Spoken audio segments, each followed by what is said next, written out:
Esto se encuentra ubicado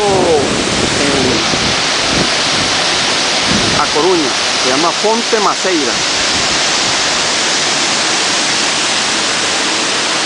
Antiguo puente romano,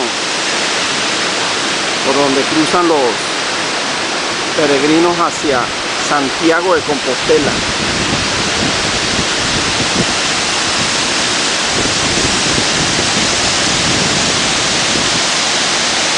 El agua es fría, pero hay gente que se está bañando.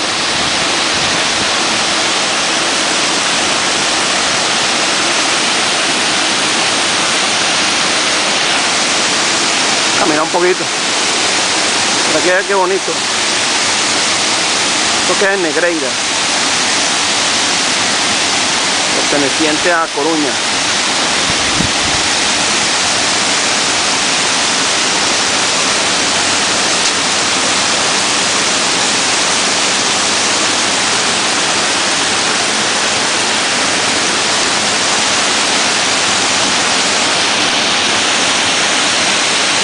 Escuchen el sonido del agua.